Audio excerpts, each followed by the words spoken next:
Welcome, Mr. President and Mr. President. Have you gotten used to the title yet? I mean, like you guys are walking around campus. Has it hit you that you're now the president and the president of the College of Idaho?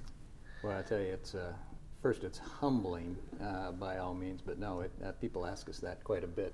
What do we call you? And I think we've locked in on co-presidents at this point as kind of our title. But yeah, it takes a little getting used to, that's for sure. Probably more than that, it'll be Doug and Jim. I mean, that's what we're. But yeah, people have had some fun with that. How did it come about, you guys? Because the announcement happens on this Saturday, and I get this little message from Joe. Oh, you'll definitely want to be here. This is going to be unique. And I'm thinking, you're naming a new president. No offense, but and then it took me by surprise because I'm like, wait, you named two presidents? So how did that all come about? You want to start, Doug? Sure. You know what, Jim and I first and foremost have known each other for, I think we figured out close to 30 years anyway, so we go back mainly through Y committees and different things in the community, and I got approached by a few people involved in the college search process, and I'd been on the board of trustees, and they approached me about my interest to put my hat in the ring for the candidacy, and so I thought long and hard about it and ultimately submitted. And I went on about a 5-hour drive with my parents over to eastern Idaho the day I submitted, and had a lot of time to think about what that meant. And the more I thought about it, the more I thought, boy, the job of being a college president today is incredibly complex, and started to do the soul searching you do when you throw your hat in the ring for something, which is, am I the right person for this, and do I have the right skill set? And the long story short of it is I got done with that trip, and I thought, boy, wouldn't it be awesome if I could team up with somebody like a Jim Everett and really get after this? And so I got home and I called Jim up the next morning and I said, Jim, I have no idea if you're a candidate for this job, and if you are, I'll back out right now. But if you are or you're not, what would you think of being co-candidates? And kind of walk through my rationale for it. And Jim pretty quickly liked the concept, and we both decided to think about it for a few days and make sure we weren't overreacting to anything, and I think we both came back and liked it even more as we thought about it, and then we bounced it off people that we think a lot of, their opinion, and we kept getting, boy, that has some intrigue, because we have different skill sets, but we're very complementary as well, I think, and wouldn't work with a lot of people, and honestly I'm not sure I would have considered it with anybody other than Jim, and that we hope is the beauty in it. So what did you do, Jim, when you got the phone call from Doug? Well, it like Doug says, it really didn't take me very long. He was very polite and kind of cautious about it, and he said, you don't have to tell me if you've applied, and we quickly got through all that, and when he said, I thought, wow, that's a pretty cool idea. But I thought, okay, like Doug said, let's sleep on it. I'm a fairly impulsive guy and make decisions usually, from the gut. But I thought, this one's a big decision, and talked to my spouse, of course, and then we started. And what's really neat is sitting here today, I'm more excited about it now than I was. Every day I get more excited about the concept. I think it's the model, not for everything, as Doug said. It has to be the right combination. But as you look at the world we live in, everything's collaborative. Anything that I've ever been a part of in my life has been a product of a team effort, getting people aligned around a shared vision, getting them passionate about what they're doing.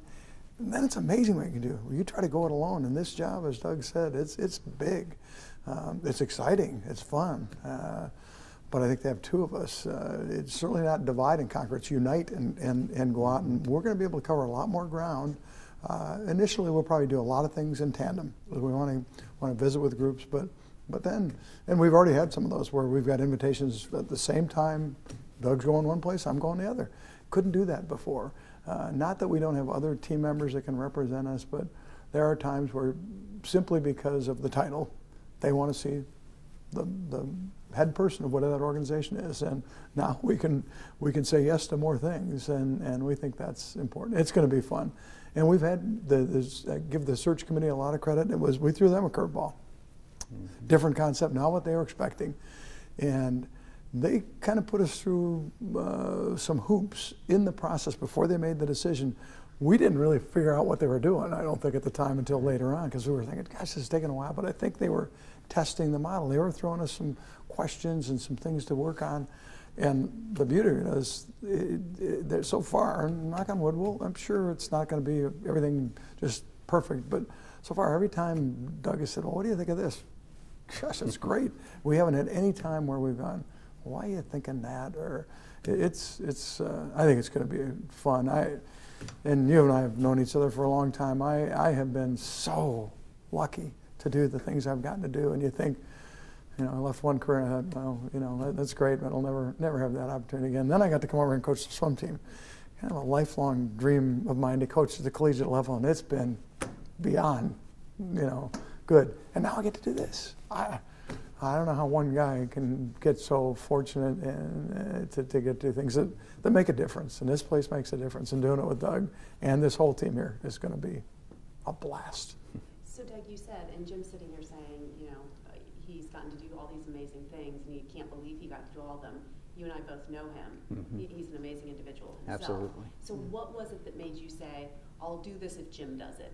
What is it about him that makes you think this model, this concept is actually going to work for two guys who are high-powered in our community? Mm-hmm.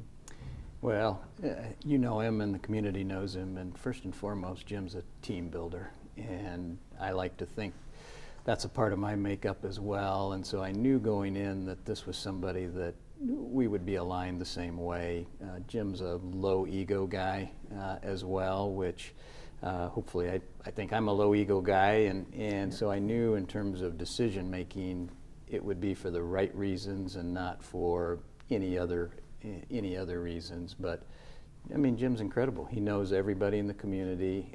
He is somebody that I've never heard anyone say anything but, wow, what a great person. And as I sat there thinking about it and the challenges that any higher education institution faces these days in terms of needing more students, needing to raise funds, all of those things, what a better ambassador. I mean, there's no better ambassador than somebody like Jim Everett to be teamed up with. And selfishly, I've looked forward to every day I've been able to spend with Jim for the last 30 years. And so, he's been somebody I've kind of guided how I act in my life, and now to be able to have a chance to work with him, it doesn't get any better than that. So is Doug low ego? Doug is extraordinarily low ego and always has been. And I found out maybe 2 weeks ago he was a candidate to be a Rhodes Scholar. Now they never asked me to do that, and he'll talk about his basketball playing career. Wow, he was great. He was a great student. He's been every place he's been. He's done phenomenal things, and he's done them with no ego, with always deflecting any credit. Always, it's about the team. It's about the folks. The place he's just most recently been, Title I, consistently gets recognized as a great place to work. He's about taking care of the people that he works with, about doing things for the right reasons. I'll learn a lot from Doug. I already have. Over the years, I have. And we are complementary. I think I love the book Good to Great, and it talks about preserve the core and stimulate change. At the core, we're doing this for the same reasons. We love this place. We want to get it on to a level. I mean, it's always been a great place, but there's a next level we can get to. But there are other things that are complementary. I'm a little quick to sometimes. Doug will probably be a little. He'll temper that kind of thing. I'm a little more. We talked about Marty Holly. I'm a little more like Marty, where Doug's a little calmer. He's got plenty of passion, plenty of energy. He just demonstrates in a little different way than I do. So it's going to be. It's going to be fun. His business background. I worked in a nonprofit for years now. They're businesses, and this place is a business. That's one of the things that I think we at the end of the day, we are an extraordinarily noble business. We're doing great stuff, but we are a business, and Doug will bring tremendous skills and And I think this is going to be such a great place for Doug to be. Not every place he's been has been about a mission, and I think this is going to take it to a new level for Doug to be able to do something that we hope in 5 years, 10 years, we can look back and just feel so grateful and know how meaningful it has been to be here and get this place to a place where the enrollment's up a little bit, where the financial, the endowment's grown. Those things are worth doing because we get to see the students on a regular basis. I think it's killing Doug right now because he's finishing his job, and I'm in between. I'm still the swim coach for a few more days, and then become the president, co-president along with Doug. But I've gotten to be on campus, and so I met with international students the other day. I mean, that's what fills us up to get to see these kids, and you're in the news business. There's some days you watch the news and you go, gosh, really, there's all this stuff that's going on. And I go, whoa, look at these young people that are going to, let's hand them the keys sooner than later because they get it, they're kind, they're compassionate, they're brilliant. And I am so optimistic about our future, no matter what happens in a day. So being here, to get to be on a campus like this, how do you have more fun than that? Well, we're sitting in this gorgeous Look at this. Phenomenal. it seems to me, as a total outsider's point of view, and this is maybe a nice little marketing tool from College of Idaho standpoint, but it seems like things are only on an uphill trend. So what I want to know from the two of you are, where are the potholes? Where are the dust mites behind the door that you need to kind of sweep out and say, and I'm not asking you to air dirty laundry, but coming into the job, what worries you? Maybe I'll start. But nothing that keeps me up at night. The things that keep me up at night would be to have something terrible happen here. That's the only thing that ever keeps me up at night. But in terms of this place is in good shape. It's stable. We have benefited from a good stock market. We've probably been a little more dependent on that than we should have been. Enrollment. We have done some building. This building, we've renovated dorms. We haven't reached the enrollment numbers we need to. We're not alone in that. Liberal arts colleges, I think we have to do a better job of telling our story, why this is such a unique place, and we'll be about doing that. So we've got to so the business model requires us to have more students here. Not doubling the number of students, but making some modest increases in our student body totals. That's very doable, very doable. We also think, like many places, we need to build our endowment. We want to make it affordable for more kids. The things that breaks both of our hearts is when we talk to a student who could benefit from this kind of education, who's worked hard, done well in the classroom, would be a perfect fit, but the finances don't work. So part of that is getting some endowed funds, getting endowed chairs so that faculty are paid for and that expense is off your bottom line. And we think that's doable. Again, it's not like we're going out and we've got to go out and raise billions of dollars. We've got to make some steady improvement. Bob Hoover has done a terrific job in coming back. Everyone that's preceded us has done a great job. Bob has done a particularly good job, as he has done now for the second time. He's put this place in a good position to be successful. We're going to build upon that.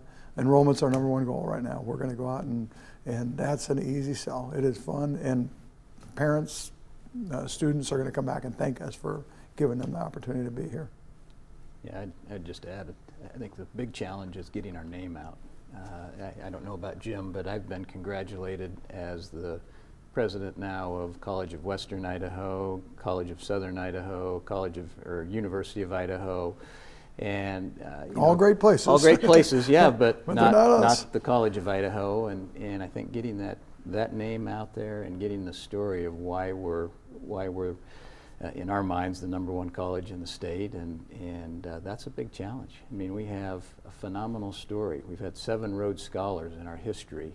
Per capita, that's better than Stanford. And you think about that kind of story and how do we get that out so the community knows it. And we've got, the good news is we've got an incredible valley here that's growing rapidly, but the flip side is, depending on who you believe for the numbers, something like 15 to 20% of the population wasn't here 7 years ago, 10 years ago, and so they don't know that long history of the College of Idaho, and that's part of the opportunity and the challenge for us. So do you think that do you look in to try and get more enrollment within inside our own state, within inside our own valley, or do you see this as a campaign where you're trying to reach into the Northwest more, or are you targeting both and I think, Okay. you know, I was just going to bring up, I just saw one of our international students come in.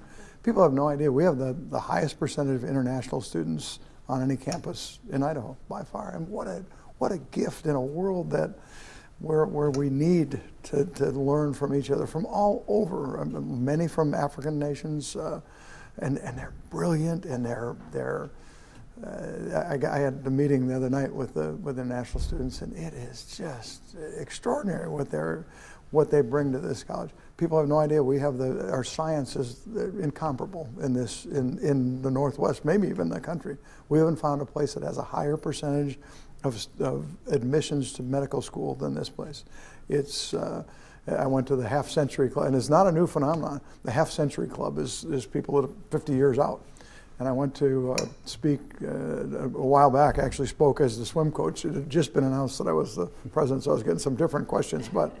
But at that meeting, probably 35 people in the room, 10 physicians, 50 years out. This place has always been great for that. I think sciences, we had a guy on campus the other day, probably the foremost expert on coral reefs and their decline. And fascinating guy. He graduated from here. He's leading research on coral reefs. They're taking the fact that coral reefs are dying and using some of what they're learning there to find cures for diseases. They're working on cystic fibrosis. This is a guy who graduated. He's now down in Southern California. But to hear him talk and to see him light up when he came back, sometimes even our alums, you know, they go off and they do great things, and they're in New York or, you know, wherever.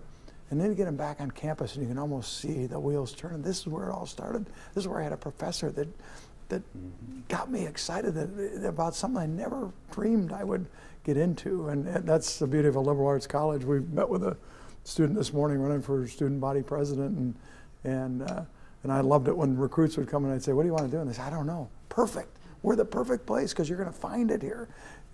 Some people grow up and they know that maybe you knew you wanted to be a news anchor from, you know, when you were young, but most people don't, and they're going to find it by experiences, and we expose them to all these opportunities, and then they find that thing that lights them up, and off they go.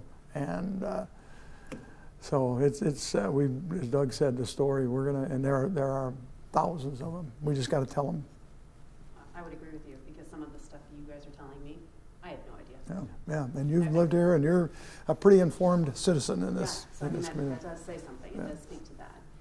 So Doug, I think that's a perfect leadway into, tell us about your background, because you once walked this hallowed ground as a student, right? Yeah. So tell me about how you actually came to the College of Idaho. Oh. Sounds like it's a pretty good story. Yeah, so perfect timing with March Madness going on now. So when I was a high school senior, graduating from Meridian High School, back when it was all farmland. And the only high school in Meridian, right? The only high school in Meridian. Actually was attending the NCAA tournament games. They were in town, and I sat down, and this guy sat next to me.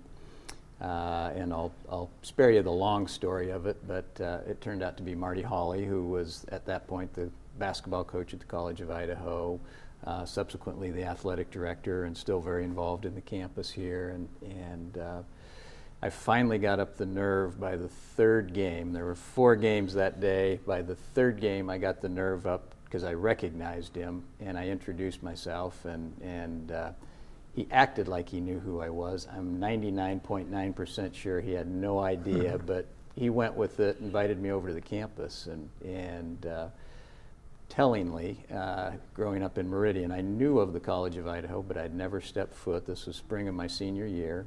Never stepped foot on the campus. Marty got me over here, and at that time I was locked away and ready to go somewhere else to school, and came over. Liked Marty a lot, and came to the college, and it was Marty was the first of, I could name 5 different people, from professors to administrators, that all played a huge role in making this experience what it was for me here, because it was a great school in so many ways for me, opened up so many doors, not the least of which was I met my wife here.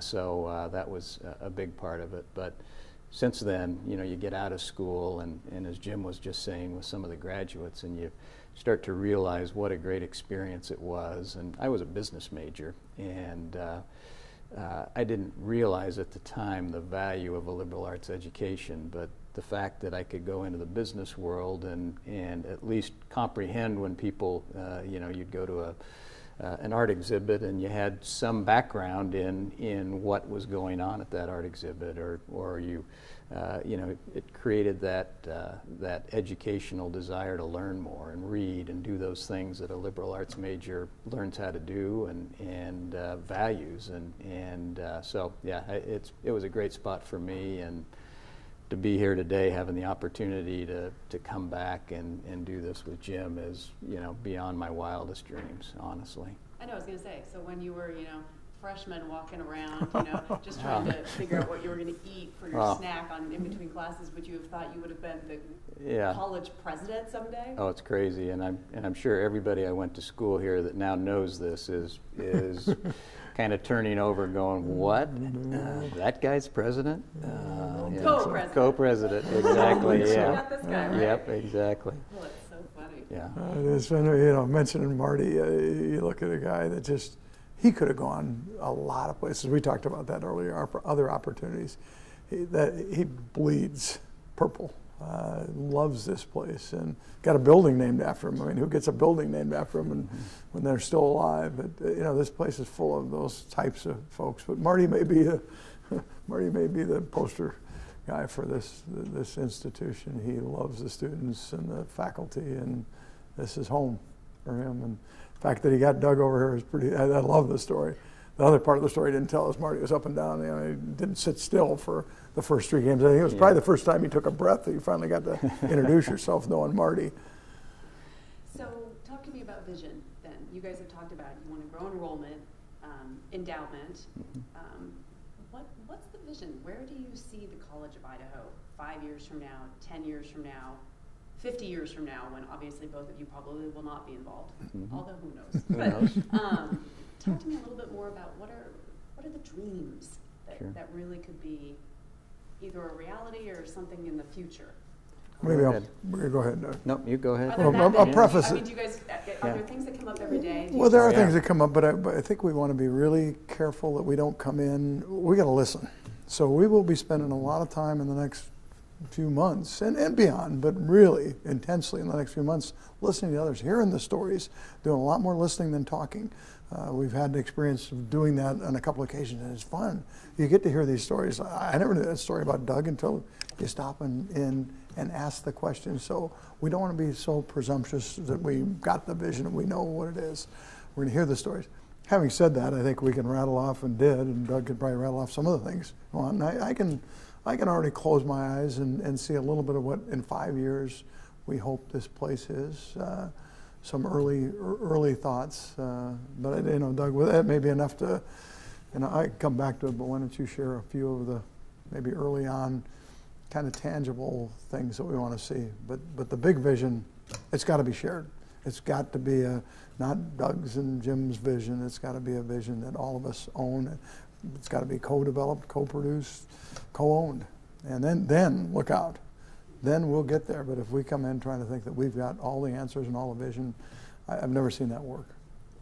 So, yeah, I think Jim mentioned kind of that listening tour out of the gate is going to be huge for us, because we do have ideas, and we've both been around the campus and the college for a long time. But to hear the students, why did you come here? What attracted you to the college? What's the differentiator that you saw? And to the faculty, what's your elevator pitch when you're recruiting a student or a coach? And finding those kind of core themes are going to be huge. But at the end of the day, I can tell you selfishly, I want this to be a place where in Idaho and the Northwest that we are recognized for being what we are, which is an incredible college, and with incredible faculty, Right now we have a 9-to-1 student-faculty ratio, which is unheard of for a college, and you know, the opportunities that presents.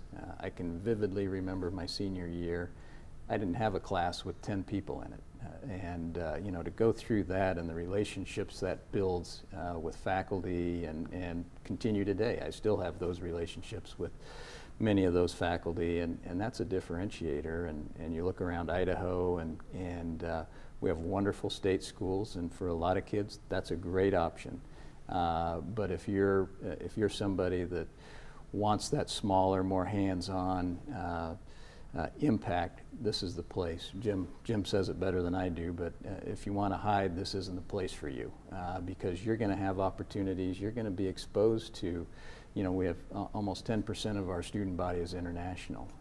We have just a very diverse culture, and in Idaho, that's a unique opportunity. I mean, to have an international, to be able to stay in state and have an international experience, or have even an out-of-state experience almost in-state is incredible. So, I mean, in terms of vision, to be able to create that where we've got the name recognition for being as good as we really are is going to be huge for us.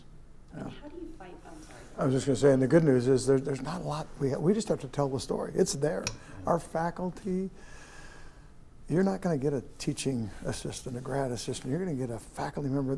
They do phenomenal research. But the main reason here is they love to teach. They love students. Nothing wrong with other places where the primary role of a faculty member is to be doing research, and you get a teaching assistant, and that can work. But here is that intimate relationship with there's so many of those kind of things. Doug talks about the international. There's one cafeteria here. There's not 10 different. You break bread together, and you sit down, and you get to hear those stories and learn about other cultures. So we think we just need to do that better. We do think from just a pure financial standpoint, we got to get to probably 1,250, 1,300 students. That's, and everybody on campus has got to be connected to that. It'll take all of us. That's not daunting. We're roughly just under 1,000. We can get there. Those kind of things, the science, we think we are phenomenal, and there isn't a department here that you're going to go, gosh, yeah, you don't want to go there. Every department is strong. Science may be one of the differentiators. We are pretty extraordinary there when you look at our medical school admission rates, when you look at this kind of stuff that this Forrest Rower is doing, and he's not alone. We just saw a list of some of our alums.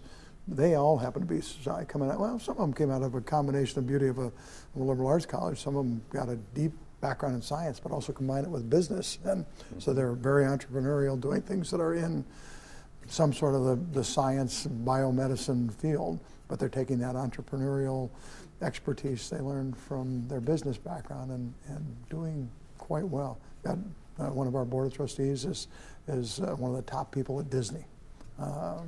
Yeah, it's just they're all over. Out of a school that has 1,000, has roughly 250 people graduate each year. 7 Rhodes Scholars. No. It is. Yeah, exactly. I mean, by far, in some cases, when you look at the overcrowded high schools in the Treasure Valley. Right. So how do you fight the perception that the College of Idaho is just too expensive? Because it's out there. Yeah, it certainly is. And it's a hefty price tag if you were to come here on campus and write out a check without any help.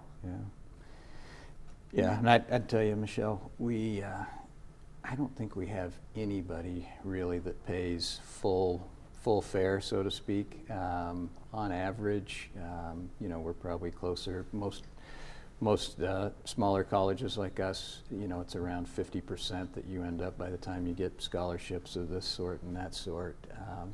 So that's one thing. You have to compare it, on what you get net at the end of the day, because the sticker price is high. But compared to when you compare it to graduation rates and things like that at say state school options and even other smaller schools, part of the beauty of having that kind of student-faculty ratio so small is that we're going to get kids through. I mean, you're not going to have to plan down to the millisecond how your 4 years are going to go by your first semester, your freshman year, and heaven forbid you change your major, which most kids do. Then you're really behind, and you'll never get out in 4 years. So, so many times, you know, kids at a bigger school are going to, it's almost impossible to get through in 4 years. So if you look at the price over 4 years to get in and out of here, and the quality of the education, that makes it, I think, a pretty level playing field anymore. But to your point, the perception is different, and we need to get our story out a little better. And honestly, we have to get the story out of why it's worth what it's worth, because it is. We were rated the second best value in the country for this kind of school. So the cost of education is higher than any of us would like it to be. But if you compare us to peer schools, we're about half.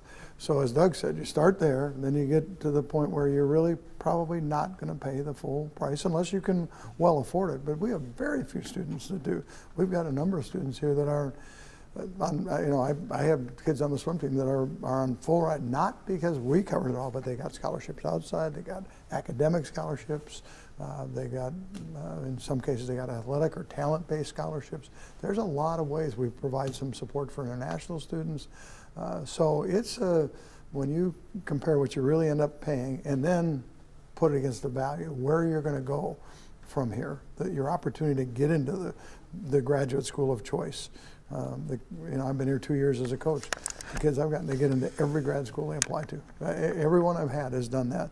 I've got one now. I mean, it's great. She's from Barbados, and she got into Washington University, which is a great school, Southern Cal, St. Ambrose. She's getting to choose which one she's going to go to.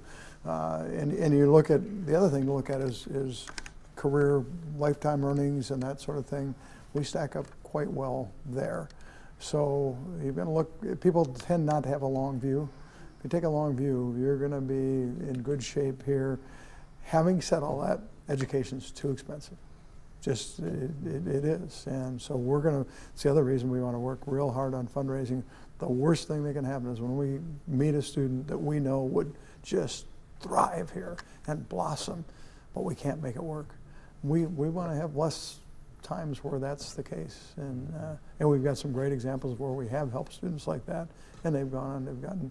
I look at some of the international students that are here, and you look at just around the planet how many women have no access to education at all. We got women that are they're gonna be getting Pulitzer prizes. They're gonna be finding cures for cancer. They're gonna be solving Middle East peace, creating Middle East peace. It's amazing, but they have to have that opportunity. So we'll work hard to try to do that. So it's fun. I mean, it's not hard to wake up in the morning and get excited about the opportunities. Sure.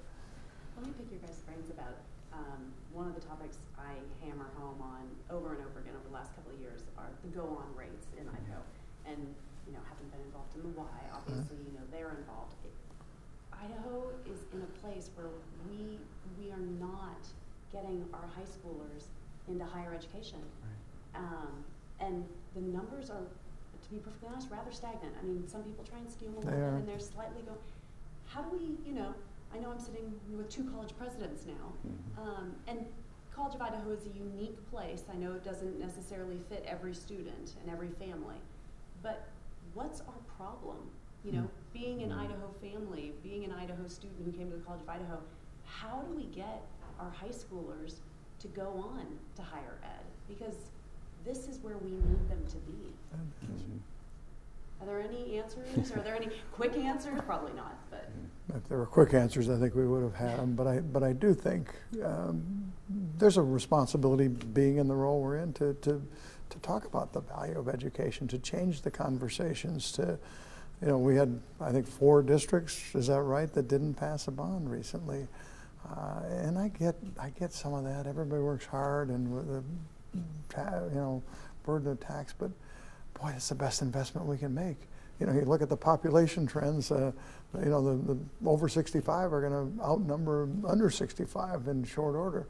we have got to have an educator. There's going to be a shortage of workers, and the jobs are not going to be the old jobs of jobs where you can rely on, you know, just labor and brute strength. And the jobs are going to be in the ability to think and be creative. And frankly, that's what we do so well here. Any education you get, the amount of knowledge is turning over so quickly that what you learn as a freshman can be obsolete by the time you're a senior. That sounds like, well, wait a minute, you should be selling a college. What you're selling is the desire to learn and to stay up and to be someone that just values lifelong learning. And so that's one of the fun things for me. Here I am. I'm so excited. I'm going to learn a ton here. And I'm going to learn it from students. I'm going to learn it from the job.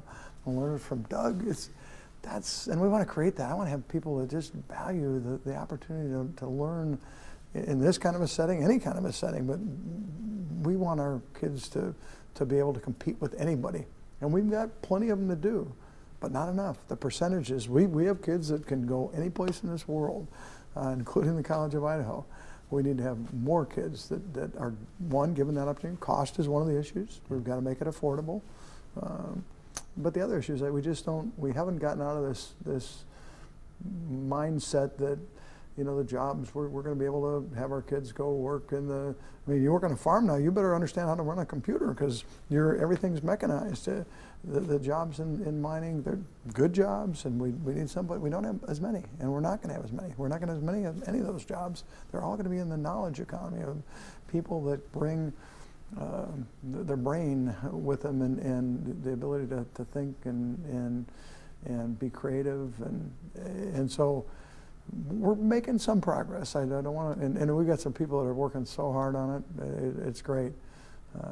But as you say, we're not there yet, and we can't rest till we are. I'd love to see Idaho be at the top of the list on all the educational rankings, and it is interesting. We can complain about taxes and that kind of stuff, but you look at some of the states that do the best in education, they're not afraid to spend some money into it. It's not all about throwing money at it, but it is about you know, if you want to really see what people's values are, you look at their checkbook, you see how they spend their time and their money. And we need to make it a priority that there's no better investment than education. Doug, maybe playing off that, do you see your role as a president, co-president of the College of Idaho, having a greater impact off this campus as well?